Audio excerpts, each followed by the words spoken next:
Hi students, KD new classes में आपका स्वागत है। मुझे आशा है कि आप सभी अच्छे होंगे। तो लास्ट वीडियो में भाई हमने पढ़ा था रासायनिक अभिक्रिया, और रासायनिक अभिक्रिया में हमने जाना था संयोजन अभिक्रिया, वियोजन अभिक्रिया, ऊष्माक्षेपीय अभिक्रिया, ऊष्माशोषी अभिक्रिया, विस्थापन और द्विविस्थापन। तो आज की वीडियो में आज हम पढ़ेंगे कुछ ऐसा टॉपिक जो आपके 10th लेवल का टॉपिक तो है, बट जब आप बड़ी क्लासों में जाओगे तो ये टॉपिक वहाँ भी रहेगा। आपकी जैसे 10th क्लास है उसी हिसाब से थोड़ा सा छोटा टॉपिक यहाँ पर पढ़ोगे आप इसको छोटे रूप में, और जैसे ही आप बड़ी क्लास में जाओगे तो इसका एक और बड़ा रूप पढ़ोगे आप। ठीक है, तो आज हम पढ़ेंगे अपचयन और ऑक्सीकरण के बारे में। तो मैं आपके सामने एक बात और बता देता हूँ कि जो अपचयन है उसे रिडक्शन के नाम से इंग्लिश में जाना जाता है, और मेरा ऑक्सीकरण जो है उसे ऑक्सीडेशन के नाम से जाना जाता है इंग्लिश में।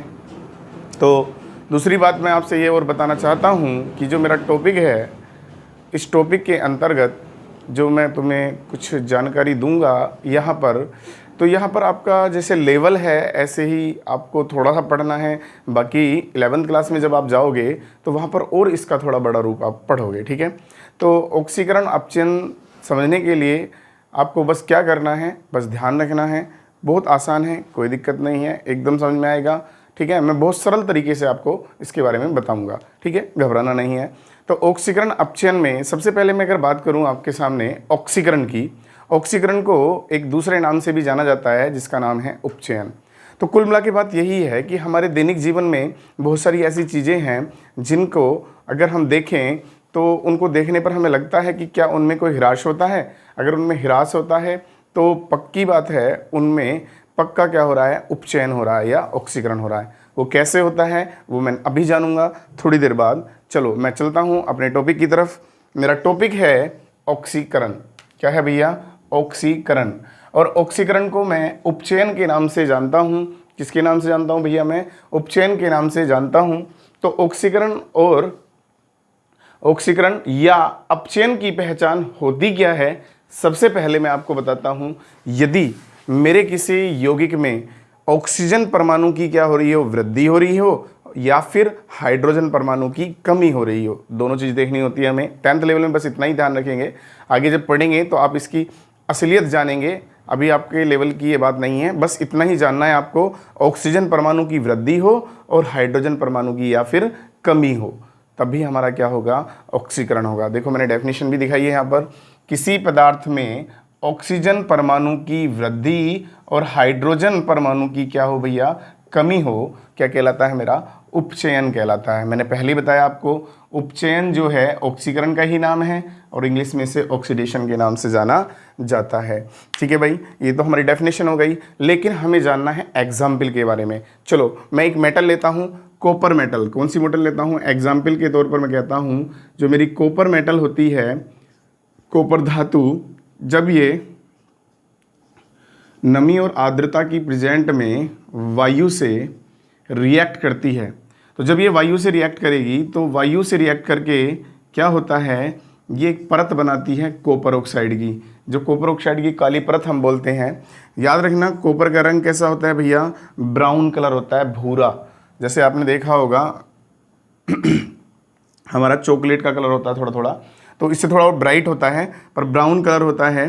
तो कॉपर जब वायु से रिएक्ट करता है तो क्या बनाता है भैया? मेरा कॉपर ऑक्साइड। सबको पता है कॉपर पर 2 पॉजिटिव होता है। मैं एक बार फिर से बता देता हूँ, Cu पर 2 पॉजिटिव, O पर 2 नेगेटिव, तो दोनों मिलकर न्यूट्रल होकर क्या बनाएंगे भैया? CuO बनाएंगे। ठीक है भाई, तो कॉपर ऑक्साइड में सबसे पहली बात मुझे ये देखनी है कि ये मेरा उदाहरण किस चीज़ का है।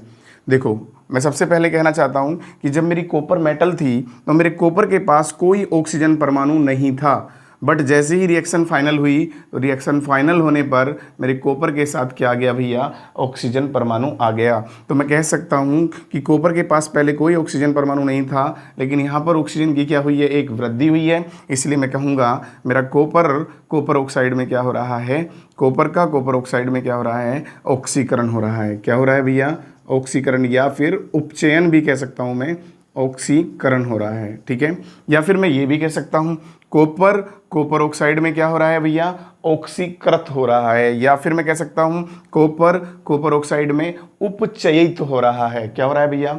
उपचयित हो रहा है। ध्यान रखना, ऑक्सीकृत या उपचयित एक ही बात है, ठीक है। तो इस चीज़ से घबराना नहीं है। तो ये एग्जाम्पल सभी को समझ में आया होगा। नेक्स्ट में चलता हूँ, अगला टॉपिक मेरा होता है अपचयन। क्या होता है भैया? अपचयन। और अपचयन का मतलब क्या होता है? अपचयन को एक दूसरे नाम से भी मैं जानता हूँ, जिसका नाम है अवकरण। क्या नाम है भैया? अवकरण। तो घबराना नहीं, अवकरण को ही अपचयन कहते हैं और इंग्लिश में से रिडक्शन कहते हैं। क्या कहते हैं भैया?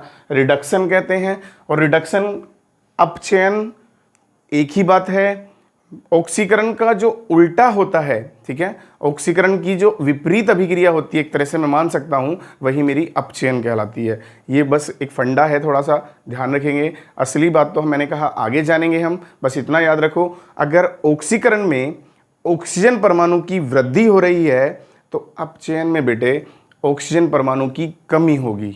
और यदि मैं कहता हूं ऑक्सीकरण में हाइड्रोजन परमाणु की क्या हो रही है? कमी हो रही है, तो भाई ध्यान रखेंगे अपचयन में हाइड्रोजन परमाणु की वृद्धि होती है। तो डेफिनेशन दोनों की सेम सी हो गई, एक दूसरे के अपोजिट भी हो गई है, पर लेकिन दोनों में जिक्र दो ही चीज़ का आ रहा है, हाइड्रोजन परमाणु और ऑक्सीजन परमाणु। सेम तो ये होती है, और अपोजिट किस लिए हो गई है कि वो कहीं वृद्धि हो रही है तो कहीं कमी हो रही है। तो चलो मैं डेफिनेशन पर चलता हूँ। तो मेरे रिडक्शन में क्या कहता है वो? किसी पदार्थ में हाइड्रोजन परमाणु की वृद्धि होती है और ऑक्सीजन परमाणु की क्या होती है भैया? कमी होती है। तो क्या कहलाता है? मेरा अपचयन कहलाता है। क्या कहलाता है भैया? मेरा अपचयन कहलाता है। चलो मैं एग्जाम्पल पर जरा ध्यान देता हूँ। जैसे कि मेरे पास अभी जो बन के आया, ये मेरा क्या था भैया? कॉपर ऑक्साइड था। कॉपर ऑक्साइड, मैं इसी को ही क्या लेता हूँ एग्जाम्पल के तौर पे भी आगे ले लेता हूँ। अगर मेरा एग्जाम्पल कॉपर ऑक्साइड आता है तो मैं कॉपर ऑक्साइड में, इसका एग्जाम्पल लेके चल रहा हूँ मैं, कॉपर ऑक्साइड में मैं हाइड्रोजन गैस प्रवाहित करूँ हाइड्रोजन गैस। तो जैसे ही मैं H2 गैस इसमें प्रवाहित करता हूँ तो मुझे क्या देखने को मिलता है कि हाइड्रोजन गैस प्रवाहित करने पर होता क्या है कि हाइड्रोजन क्या करती है, यहाँ से ऑक्सीजन को क्या करती है? अलग हटाती है। और कॉपर ऑक्साइड किस में? कॉपर में। और रिमूव क्या होता है मेरा? H2O। क्या रिएक्शन बैलेंस है? देखो पिछली वाली रिएक्शन भी देख लेंगे, बैलेंस मैंने देखा नहीं है। Cu1 था इसमें, यहाँ Cu कितना है? 1 है, यहाँ पर OK2 थे। तो भाई बैलेंस करने के लिए मुझे 2 यहाँ लाना पड़ेगा और 2 यहाँ लाना पड़ेगा, ठीक है। बैलेंस करने में पहले ही सिखा चुका हूँ तो इसलिए मैंने ध्यान नहीं दिया था, पर आप आगे ध्यान देंगे। कॉपर ऑक्साइड से क्या हुआ है भैया? कॉपर ऑक्साइड से कॉपर में हुआ क्या है? ऑक्सीजन की कमी हुई है। क्या हुई है भैया? ऑक्सीजन की कमी हुई है। तो मैं कह सकता हूं कॉपर ऑक्साइड से कॉपर में ऑक्सीजन की अगर कमी हुई है तो भाई मैं सीधी सीधी बातों में यही कहूंगा आपसे कि यहाँ पर मेरा क्या हुआ है? रिडक्शन, अपचयन, या फिर मैं बोलूँगा अवकरण।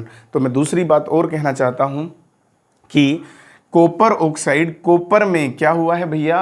अपचयित हुआ है। ध्यान समझना इस बात को, क्योंकि क्वेश्चन बनेगा ऐसा, एक आपका एक्सरसाइज में क्वेश्चन बनेगा उपचयित और अपचयित को लेकर। तो मैं इसीलिए बता के चल रहा हूं दोनों चीजें, अपचयन हुआ है या फिर मैं कह सकता हूं कॉपर ऑक्साइड कॉपर में क्या हुआ है? अपचयित हुआ है, ठीक है भाई। इतनी बात सबको समझ में आई। तो फिर मैं आपसे एक बात फिर दोबारा से रिवाइज करता हूं कि याद रखना, ऑक्सीकरण में ऑक्सीजन परमाणु की वृद्धि होती है और अपचयन में ऑक्सीजन परमाणु की कमी होती है। और ऑक्सीकरण में हाइड्रोजन परमाणु की कमी होती है, जबकि अपचयन में हाइड्रोजन परमाणु की वृद्धि होती है, ठीक है। ध्यान रखना। तो जी इस प्रकार से हमारा क्या होता है भैया? ऑक्सीकरण अपचयन कंप्लीट होता है। चलो नेक्स्ट चलता हूं मैं अगला। ऑक्सीकरण और अपचयन दोनों को अगर मैं कॉम्बिनेशन करूं तो मेरी एक रिएक्शन बनती है जिसे मैं रेडॉक्स अभिक्रिया बोलता हूं या रेडॉक्स रिएक्शन कहता हूं। ये इंग्लिश का वर्ड है रेडॉक्स अभिक्रिया, इसका हिंदी का वर्ड थोड़ा कठिन होता है, बच्चे उसे बोल नहीं पाते, इसलिए मैंने इंग्लिश के वर्ड को हिंदी में ही लिखा है रेडॉक्स अभिक्रिया। आप चोपचय अभिक्रिया बोलते हैं इसको हिंदी में। तो रेडॉक्स अभिक्रिया जो है मेरा, रेडॉक्स अभिक्रिया में मैं आपसे ये बता देता हूँ भाई, रेडॉक्स अभिक्रिया थोड़ा इंपॉर्टेंट है। ये 10th क्लास के लिए भी थोड़ा सा इंपॉर्टेंट है और आगे जब बड़ी क्लासों में पढ़ोगे आप जाके 11th में, वहाँ भी इंपॉर्टेंट है। क्योंकि जितनी भी अभिक्रियाएं हम पढ़ते हैं किसमें भैया? अपनी केमिस्ट्री में, चाहे इनऑर्गेनिक रिएक्शन है, ज़्यादातर इनऑर्गेनिक रिएक्शन जितनी भी हम पढ़ते हैं वो क्या होती हैं? सब रेडॉक्स रिएक्शन ही होती हैं। क्या होती है बेटे? रेडॉक्स रिएक्शन होती है। मैं वो बात सब समझा कर चलूँगा आपको कैसे रेडॉक्स होती है। तो मैं आपसे बता देता हूँ डेफिनेशन के तौर पर कि जो रेडॉक्स रिएक्शन होती हैं उनमें ऑक्सीकरण और अपचयन दोनों अर्ध अभिक्रियाएं साथ साथ होती हैं। ठीक है भाई, ध्यान रखेंगे, ऑक्सीकरण व अपचयन दोनों अर्ध अभिक्रियाएं साथ साथ होती हैं, और जिन अभिक्रियाओं में ये दोनों अभिक्रियाएं या अर्ध अभिक्रियाएं साथ साथ हों वही मेरी रेडॉक्स अभिक्रिया कहलाएगी। तो चलो डेफिनेशन देखते हैं। रेडॉक्स अभिक्रिया या रेडॉक्स रिएक्शन वे अभिक्रिया जिनमें ऑक्सीकरण व अपचयन दोनों अर्ध अभिक्रिया साथ साथ होती हैं रेडॉक्स अभिक्रिया कहलाती हैं। तो चलो भाई, मैंने देखा यहाँ पर कि इसमें अपचयन ऑक्सीकरण दोनों ही रिएक्शन आ रही हैं, तो मैं अभी कॉपर को कॉपर ऑक्साइड में कन्वर्ट करके लाया ऑक्सीकरण में। मैंने कॉपर ऑक्साइड को वापस कॉपर में अपचयित किया था रिडक्शन में। लेकिन मैं इसी उदाहरण को फिर से लेके चलता हूँ। क्या एग्जाम्पल लेता हूँ मैं, मेरा एग्जाम्पल है CuO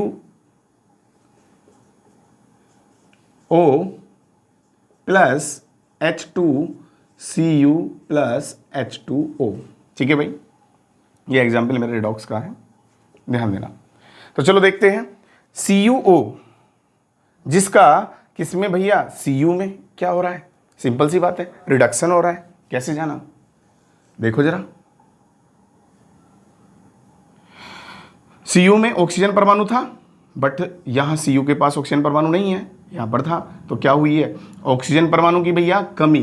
कमी बोले तो अपचयन, क्या बोलेंगे बेटे, अपचयन, या फिर मैं अवकरण भी बोल सकता हूं। अब चलते हैं नेक्स्ट। हाइड्रोजन परमाणु यहां पर निकला था, बट यहां पर जाने के बाद हाइड्रोजन परमाणु के पास एक किसकी हुई है भैया, एक ऑक्सीजन की क्या हुई है, परमाणु की वृद्धि हुई है। अगर वृद्धि हुई है तो बताओ जल्दी से मुझे क्या हो रहा है। तो मैं यहाँ कहूँगा कि यहाँ पर ऑक्सीकरण हो रहा है। क्या हो रहा है भैया, ऑक्सीकरण, या फिर मैं इसको बोल सकता हूँ उपचयन हो रहा है। तो देखो, एक अभिक्रिया है मेरे पास, कॉपर ऑक्साइड हाइड्रोजन से अभिक्रिया करके क्या बना रहा है, कॉपर बना रहा है। तो सीधी सीधी मैं कह सकता हूँ कि इसमें ऑक्सीकरण भी हो रहा है और अपचयन भी हो रहा है। तो मेरा उदाहरण किसका होगा भैया, ये रेडॉक्स अभिक्रिया का। किसका उदाहरण होगा भैया, रेडॉक्स अभिक्रिया। ठीक है भैया, तो मैं कैसे कहूँगा, कॉपर ऑक्साइड कॉपर में जब अपचयित होता है तो वो किसका उदाहरण कहलाता है, रेडॉक्स अभिक्रिया का। क्या कहलाता है भैया, रेडॉक्स अभिक्रिया का। वाक्य के रूप में भी लिख सकते हैं, मैं सीधा इक्वेशन के रूप में लिखवा रहा हूँ। अगर आपको एग्जाम्पल देना है तो किसके रूप में दे सकते हैं, वाक्य के रूप में। मैंने पहले भी कहा था आपसे कैसे देते हैं। आपको पता होना चाहिए कि जब हम रिएक्शन कर रहे हैं उसमें प्रत्येक जो एलिमेंट भाग ले रहा है, जो मॉलिक्यूल भाग ले रहा है, जो कंपाउंड भाग ले रहा है, उनके नाम क्या है। यहाँ पर देखो, जरा लिखना सिखाता हूँ मैं, वाक्य कैसे लिखते हैं। कॉपर वायु क्या होती है, O2 होती है। कॉपर वायु के साथ क्या बनाता है, कॉपर ऑक्साइड बनाता है। तो हम हिंदी में कैसे लिखेंगे वाक्य के रूम में, कॉपर वायु के साथ कॉपर ऑक्साइड बनाता है, वही मेरी रिएक्शन है। कॉपर ऑक्साइड किसके साथ भैया, हाइड्रोजन गैस के द्वारा क्या हो जाता है, कॉपर में अपचयित हो जाता है। तो हम क्या लिखेंगे, इसको वाक्य के रूप में लिख देंगे। उसी प्रकार से हम इसकी रिएक्शन दिखा देंगे। रेडॉक्स अभिक्रिया में मैंने आपको बता ही दिया। चलो नेक्स्ट चलता हूं, मैं एक और उदाहरण लेके आता हूं। जैसे अगला एग्जाम्पल मेरा like this ZnO, zinc oxide. क्या है भैया मेरा, जिंक ऑक्साइड। थोड़ा नीचे को लेता हूँ, ZnO। Zn क्या है मेरा, जिंक ऑक्साइड है। और जिंक ऑक्साइड में मैं कोक मिला रहा हूँ। कोक बोले तो कार्बन, क्या है, कार्बन। तो इसका मतलब हम अभी आगे पढ़ेंगे चैप्टर नंबर, नेक्स्ट जो चैप्टर आएगा वहाँ पर भर्जन स्थापन लेकर एक टॉपिक आएगा, अपचयन लेकर। तो वहाँ पर मैं इसके बारे में बताऊंगा आपको कोक क्या होता है। तो कोक जिंक ऑक्साइड में जैसे ही मैं कोक मिलाता हूँ तो कोक मिलाने पर मेरा Zn में अपचयित हो जाता है। कौन, जिंक ऑक्साइड मेटल मेरा Zn में क्या होगी, अपचयित होगी। और साथ में क्या होगा भैया, मेरा कार्बन मोनोऑक्साइड बनेगा। तो मैं सीधा सीधा आपसे क्या कहता हूँ, बताओ मुझे।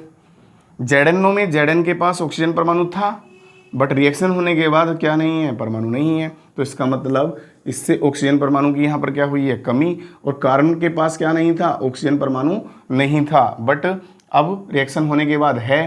तो इसका मतलब क्या हुआ है, यहाँ तो मेरा हुआ है भैया इसका ऑक्सीकरण। क्या हुआ है मेरा, ऑक्सीकरण। और ये बेटे यहाँ पर मेरा क्या हुआ है, अपचयन। सबको याद रहेगा। तो चलिए मैं सीधा सीधा कहता हूँ, मेरा जिंक ऑक्साइड Zn में क्या हो रहा है भैया, अपचयित हो रहा है। और फिर चलते हैं हम आगे। कार्बन मेरा कार्बन मोनोऑक्साइड में बेटे क्या हो रहा है, कार्बन मोनोऑक्साइड में या तो ऑक्सीकृत हो रहा है या फिर हम कह सकते हैं उपचयित हो रहा है। तो ऐसा क्वेश्चन अक्सर तुमसे पूछ लिया जाता है। चलो और उदाहरण मैं देखता हूँ आपकी किताब का ही। जैसे कि मैं एग्जाम्पल लेता हूँ आपके सामने, सोडियम ऑक्साइड। क्या लेता हूँ भैया, मैं सोडियम ऑक्साइड इधर ही ले रहा हूँ क्योंकि इससे ही रिलेटेड क्वेश्चन है ये भी। Sodium plus O2 Na Na2O, ठीक है भाई, Na2O। ओके, क्या बैलेंस करने के लिए मुझे क्या करना पड़ेगा, यहाँ पर दो दो दो लाना पड़ेगा और यहाँ पर 4 लाना पड़ेगा। क्या मेरी रिएक्शन सही है? बिल्कुल सही है।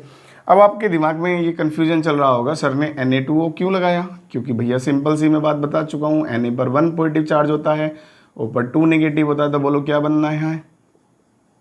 Na2 और O, क्योंकि प्लस चार्ज का क्या कर देंगे हम, क्या कर देंगे, इसका इधर इसका इधर, सिंपल सी बात है। तो Na2O बन गया। तो चलो अब हम देखते हैं, बताओ तुम खुद सोच के बताओ, Na का Na2O में क्या हो रहा है, बताओ सोचकर। Na का Na2O में सबको पता चल गया ना, क्या हो रहा है भैया, उपचयन हो रहा है या ऑक्सीकरण हो रहा है।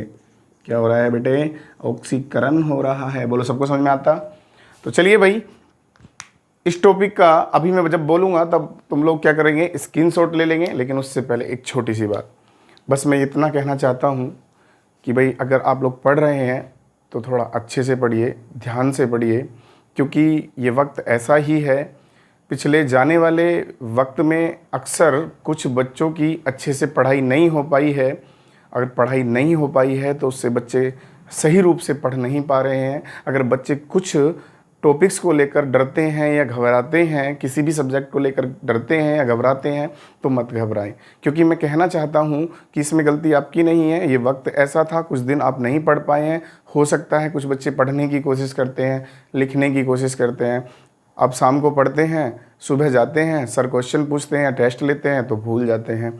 तो देखो भाई, इसमें तुम्हारी दिक्कत इतनी है बस कि तुम लोग अभी अभ्यास में सही रूप से नहीं आ पाए हो। तो मैं तो यही कहूँगा मेरे बेटे, आपको करना क्या है, बस क्वेश्चन को जब याद करना है तो रटना नहीं है। मैंने कहा था पहले भी आपको, क्वेश्चन याद करो, फिर उसे रफली लिख कर देखो। 10-15 दिन बस इस तरह की प्रैक्टिस में आ जाइएगा, फिर क्वेश्चन आपको अपने आप याद रहने लगेगा। आप धीरे धीरे प्रैक्टिस में आ जाएंगे तो धीरे धीरे आपको क्वेश्चन याद रहने लगेंगे। तो भाई मैं इतना ही आपसे कहना चाहता हूँ, तो थोड़ा मेहनत से पढ़िएगा और थोड़ा ये नियम अपनाइएगा। अगर मेरे नियम को अपनाओगे आप, तो मैं वादा करता हूँ आप अपने कार्य में सफल होगे। ठीक है, चलो स्क्रीनशॉट लो, फिर मैं आगे चलता हूँ नेक्स्ट टॉपिक पर। हाँ चलो, तो ये टॉपिक कंप्लीट हुआ भाई। अब चलते हैं नेक्स्ट हम अगला टॉपिक, क्या उपचयन अभिक्रिया के प्रभाव क्या होते हैं। ठीक है, लाइफ में उपचयन अभिक्रिया के प्रभाव बहुत ज़्यादा होते हैं, जिनसे हम बहुत ज़्यादा प्रभावित होते हैं। बिल्कुल सही बात है। मैं आपसे बात करता हूँ क्या, कि मान लो लाइक दिस, आपके घर पर लोहे की कोई वस्तु है, आपने उसे कहाँ बरसात वगैरह में छोड़ दिया, तो आपने देखा होता है उस पर ब्राउन कलर की एक लेयर आ जाती है, जिसे आप कहते हो जंग। क्या बोलते हो, जंग। और जंग का सूत्र क्या होता है, Fe2O3 × XH2O। ठीक है, तो वो जो जंग आ जाता है तो वो जंग जो आता है वो भी किसका उदाहरण है भैया, उपचयन या ऑक्सीकरण का क्या है भैया, उदाहरण है। क्यों? क्योंकि हम लोग दैनिक जीवन में इस उपचयन से बहुत ज़्यादा प्रभावित होते हैं। तो उसको लेकर मैं इसके 2 प्रभाव आपको बताने वाला हूँ। मेरा पहला प्रभाव होता है संक्षारण और दूसरा प्रभाव है मेरा विकृत गंधिता। ठीक है भाई, संक्षारण, तो संक्षारण रोस्टिंग जिसे हम कह देते हैं, तो रोस्टिंग मतलब संक्षारण को ही बोल देते हैं एक तरह से, तो रस्टिंग बोलेंगे, रोस्टिंग नहीं, रस्टिंग। ठीक है, तो संक्षारण में हमने क्या करना है कि संक्षारण में हमें समझना है कि संक्षारण होता क्या है। ठीक है भाई, मैंने डिफाइन भी किया है। तो बस सीधी सीधी मैं बात कहता हूँ, संक्षारण मतलब जब कोई धातु अपने आसपास के अम्ल या नमी आदि के संपर्क में आती है तो वो क्या हो जाती है भैया, संक्षारित हो जाती है। और जब वो संक्षारित होती है तो इसी में घटना को क्या बोलता हूँ, या प्रक्रिया को क्या बोलता हूँ भैया, मैं संक्षारण कहता हूँ। क्या कहता हूँ भैया, मैं संक्षारण कहता हूँ। ठीक है, तो संक्षारण के लिए सबसे पहली बात क्या क्या हमें देखने के लिए प्रभाव मिलते हैं। एग्जाम्पल के तौर पर चांदी की वस्तुओं पर काले रंग की परत का चढ़ना। दूसरा, हम देखते हैं लोहे पर जंग का लगना, जो मैं भी बात कर रहा था। तीसरा, हम देखते हैं तांबे के बर्तन पर हरे रंग की क्या आ जाती है, परत आ जाती है। ये सब किसके उदाहरण है भैया, मेरे संक्षारण के उदाहरण हैं। ठीक है, तो अगर मैं कहने लगूँ इस संक्षारण से हम कैसे बच सकते हैं, या संक्षारण से हम पर क्या प्रभाव और ज़्यादा घातक पड़ते हैं, ये तो हमें देखने को मिलते हैं। इससे क्या होता है, मान लो लाइक दिस, जैसे गाड़ियाँ हैं, ठीक है, या फिर हमने कहीं पर ब्रिज बनाया है किसी नदी के ऊपर, या फिर हमारे छतों के ऊपर जो लेंटर, कम छतों के अंदर जो लेंटर डलता है उसमें जो सरिया डलता है, बाई चांस में अगर इनमें जंग आ जाए, क्या जाए बेटे, जंग आ जाए, तो जंग आने से क्या हो जाते हैं, ये क्षतिपूर्ण हो जाते हैं और ये सीमेंट पकड़ना छोड़ देते हैं, जिससे क्या होती है भैया, बहुत ज़्यादा हमें हानि होती है। ठीक है, और उस हानि के कारण ही हम क्या करते हैं, बहुत ज़्यादा लॉस में चले जाते हैं। ठीक है बेटे, तो अगर हम लोग इस संक्षारण से बचें तो क्या क्या युक्ति हम अपनाएं, जैसे कि संक्षारण से बचने के लिए हम लोहे की वस्तुओं पे क्या करते हैं, पेंट करते हैं, या हम लोग क्या करते हैं भैया, चांदी या एल्यूमिनियम की जो वस्तुएं होती हैं उन पर क्या लगा सकते हैं, ऑयल लगा सकते हैं या फिर ग्रीस लगा सकते हैं। ठीक है, तो बस मैं इतना कहना चाहता हूं कि संक्षारण के बारे में और अच्छे से हम पढ़ने वाले हैं नेक्स्ट चैप्टर में, वहां हम इसके बारे में अच्छे से जानेंगे। ठीक है, चलिए नेक्स्ट चलता हूं मैं अगले टॉपिक पे। अगला टॉपिक मेरा है विकृत गंधिता। तो विकृत गंधिता में हम लोग क्या जानना चाहते हैं कि विकृत गंधिता होता क्या है। विकृत गंधिता कुछ नहीं है, खाद्य पदार्थों के अंदर हमने देखा है जब हम शाम को खाना बनाते हैं और खाना थोड़ा टेस्टी बना है या किसी फंक्शन पार्टी में से खाना हमको अच्छी तरीके से मिल गया है कि उसे हमें खाना है और शाम को बड़े खुश होकर हम उसको रख देते हैं, और हमारे पास भाई फ्रीज नहीं है, सिंपल सी बात है, और हमने उसको रखा है और गर्मी ज़्यादा है। तो गर्मी ज़्यादा होने पर हम सुबह के टाइम पर क्या देखते हैं, अगले मतलब 12 घंटे बाद क्या देखते हैं कि भाई जब हम उस खाने को देखते हैं तो उसमें बदबू पैदा हो जाती है, या फिर मैं कह सकता हूँ उसका भैया टेस्ट बदल जाता है। तो क्लियर सी बात है, तो इसका मतलब क्या हुआ है भैया, पक्का मैं कह सकता हूँ विकृत गंधिता। विकृत गंधिता का मतलब, विकृत होना मतलब खराब होना, विकृत होना मतलब खराब होना। ठीक है ना, तो मैं कह सकता हूँ कि जब किसी खाद्य पदार्थ, तेलीय युक्त खाद्य पदार्थ होते हैं, उनके अंदर स्वाद और गंध बदल जाए, अगर उनकी स्वाद और उनकी गंध बदल जाए तो इसका मतलब पक्का समझ लेना वहाँ पर क्या हुआ है भैया, मेरे विकृत गंधिता हुआ है। तो देखते हैं हम लोग, खाद्य पदार्थों का वायु की उपस्थिति में गंध या स्वाद में जो विकृत होना होता है वही क्या कहलाता है, मेरा विकृत गंधिता कहलाता है। और विकृत होने का मतलब होता है भैया, एक तरह से मान लो सिंपल सी बात है, खराब होना। ठीक है, तो विकृत गंधिता के एग्जाम्पल जैसे आप लोगों ने देखा है अक्सर चिप्स के पैकेट जो आते हैं पूरे फूले फूले आते हैं, मोटे ताज़े। हाँ, तो उसमें क्या होता है, मोटे ताज़े होने का मतलब ये होता है कि उसमें नाइट्रोजन गैस आती है। क्या आती है भैया, नाइट्रोजन गैस उसमें लगाई जाती है ताकि चिप्स वायु के संपर्क में आकर खराब ना हो, ऑक्सीडाइज ना हो, ठीक है, उपचयित ना हो। तो इसीलिए उसमें नाइट्रोजन गैस क्या करी जाती है, प्रति ऑक्सीकारक के रूप में भरी जाती है। किसमें भैया, चिप्स के पैकेट में। ठीक है, तो इसलिए वे मोटे ताजे फूले हुए लगते हैं। अगर बाई चांस में उनकी गैस बाहर निकल जाए तो आप देख लेना उनका टेस्ट भी बदल जाता है और उनमें बदबू आने लगती है। ऐसे नमकीन के पैकेटों में अक्सर देखा होगा आपने, तो ऐसा ही होता है। तो चिप्स के पैकेट ख़राब हो जाते हैं, या फिर मैंने अभी बताया हमारा खाना ख़राब हो जाता है, तो उसका मतलब क्या होता है, सब विकृत गंधिता होता है। चलो मैं अगर बात करूं इनसे बचाव कैसे किया जाए, बचाव करने का उपाय क्या क्या है मैं आपको बताता हूं। अगर मेरे पास खाद्य पदार्थ हैं तो मैं उन्हें बचाव करने के लिए प्रतिऑक्सीकारक पदार्थ मिला सकता हूं, या फिर मैं उनको ऐसे पात्र में रखूं जो वायुरोधी हों, मतलब वायु का संपर्क तोड़ के रखें। जैसे आप लोग फ्रिज में रख देते हो तो फ्रिज वायुरोधी होता है, चारों तरफ से बंद हो जाता है, तो वहाँ पर उपचयन की क्रिया जो होती है उसकी जो गति होती है वो थोड़ी धीमी पड़ जाती है, जिससे खाना थोड़ा लेट ख़राब होता है, मतलब उसके ख़राब होने के चांस थोड़े कम पड़ जाते हैं, देरी से ख़राब होता है। ख़राब ऐसा नहीं ख़राब नहीं होता, हो सकता है वहाँ भी, पर देरी से होता है, थोड़ा चांस क्या हो जाते हैं, कम हो जाते हैं, क्योंकि उसे हमने वायुरोधी पात्र के अंदर रखा है। ठीक है, नेक्स्ट मैं बात कर लेता हूँ। अगर चिप्सों के बचाव के लिए मैंने तुम्हें बताया था कि जो चिप्स होते हैं, चिप्स खराब ना हों, वो तेलीय पदार्थ के क्या होते हैं, खाद्य पदार्थ होते हैं, तेलीय युक्त खाद्य पदार्थ, उनको किससे भैया, विकृत गंधिता से बचाने के लिए मैं किसका उपयोग करता हूँ, नाइट्रोजन का उपयोग करता हूँ। तो चलिए भाई, मैंने आपको विकृत गंधिता और संक्षारण के बारे में बताया है, तो ध्यान देना, यहाँ से अच्छे तरीके से आप इसका स्क्रीनशॉट ले लेंगे, और छोटे रूप में मैंने बहुत ज़्यादा लिखा है इसको, ताकि आप इसको क्या कर लेंगे भैया, नोट्स कर लेंगे। मैंने अब आपकी यूनिट फर्स्ट का क्या कर दिया भैया, समापन कर दिया है। तो मैं आशा करता हूँ बेटे सबको समझ में आया होगा। अब मैं जो नेक्स्ट वीडियो लेके आऊँगा, उस नेक्स्ट वीडियो में आपके लिए सबसे पहले मैं लेके आऊँगा एक्टिविटी। क्या लेके आऊँगा बेटे, एक्टिविटी। तो मैं एक्टिविटी, भाई देखो चित्र वाली कहानी है, तो बस मैं इतना कहना चाहूँगा कि जब भी मैं एक्टिविटी लेके आऊँगा उस वीडियो में बोलूँ तो आपको सिर्फ कितना करना है, अब जब भी पढ़ना है एक्टिविटी को तो अपने सामने बुक रख कर पढ़ना है, क्योंकि मैं हर एक्टिविटी का चित्र नहीं बना सकता इतनी जल्दी से। तो आपको क्या करना है, बुक को सामने रखना है, एक्टिविटी के जब मैं बोलूँ क्वेश्चन पढ़ के देखना है, क्योंकि मैं सीधा क्वेश्चन नहीं लिखवाऊंगा यहाँ पर, मैं सीधा एक्टिविटी का आंसर लेके आऊँगा कि उसमें पूछ क्या रहा है। मैं बता दूंगा कि ये पूछ रहा है, इसका आंसर ये होगा, बट आपको वो कैसे होगी वो भी मैं बता दूंगा। आपको करना क्या है, बस अपनी बुक अपने सामने रखनी है ताकि आपको पता रहे कि उस एक्टिविटी में क्वेश्चन क्या पूछ रहा है और सर ने आंसर क्या दिया है। ठीक है भाई, तो आज के लिए इतना ही, ध्यान से पढ़ना। ठीक है भाई, ओके, थैंक्स।